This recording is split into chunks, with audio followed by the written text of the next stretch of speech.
I am an ex-serpent handler.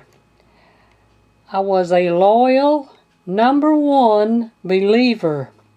I handled untold how many serpents, I don't know. They would drop like a limber rope when I took one up. They couldn't move. They wasn't stiff and raising their heads like a lot of these serpent handlers do when they handle them. You think false doctrines isn't powerful? Well, remember Moses and the sorcerers in Egypt.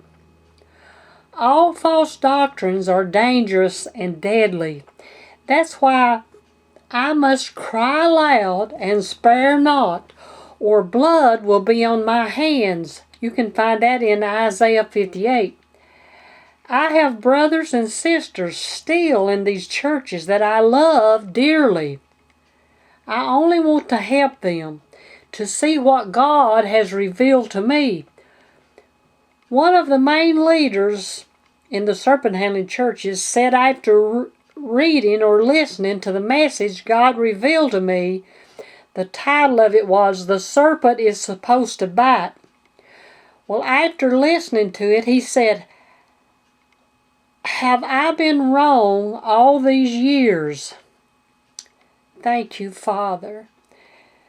The serpent handlers here in my town are extremely dedicated, educated, sincere, well-dressed, and upstanding citizens.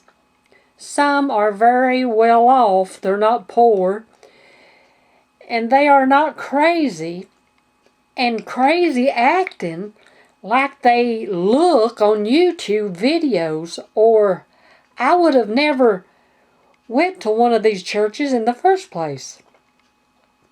It's so sad that some denominations are so sincere, but they're wrong, sincerely wrong, thinking signs are the gospel. Signs are not the gospel.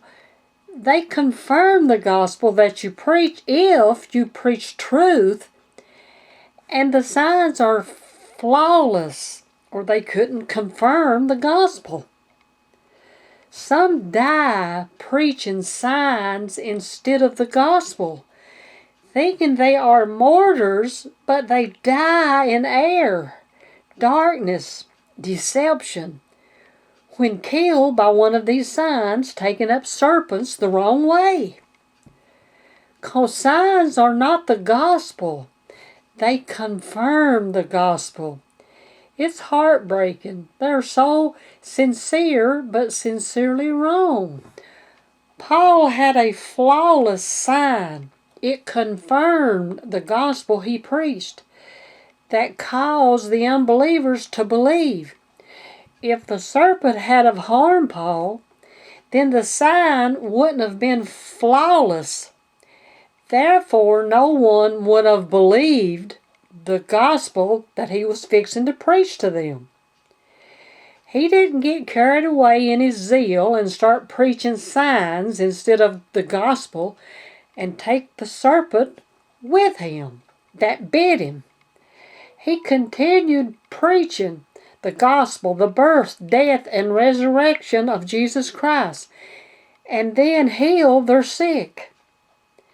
Nor did he call 911, take antibiotics, wear a mask, mixing carnal works and man-made things with faith, trying to help God out after the serpent had bit him. When God said, "Let there be light," faith needed no help from carnal things. When he speaks, it causes things to exist that don't exist, or it couldn't be faith. Most honest hearts don't know the difference between head faith and God's faith. The gospel that all these different denominations are preaching has no signs following them. Therefore, they are not the gospel. A little leaven leaveneth the whole lump. That's in Galatians 5:9. God will not confirm lies nor mixed lies. This is why the churches are so dead. No power to heal, save, and deliver. Just powerless mind conversations. Flooded with entertainment, games, hand-waving worship, programs, rock music, wife and husband swapping, sexy men and women in the holy place. God only knows what else. Whether Baptist, Jesus only, Trinity, Apostolic, Catholic, Pentecostal, holiness, on and on and on, a million different denominations. There is only one God. Upon this rock I will build my church, and the gates of hell shall not prevail against it. Ephesians 2:20. And it's built upon the foundation of the apostles and prophets, and Jesus Christ himself being the chief cornerstone. And Acts 2:38 was the very first thing and sermon that they preached. Let God be true and every man, including myself, a liar. In Philippians 1:17, I am set for the defense of the gospel.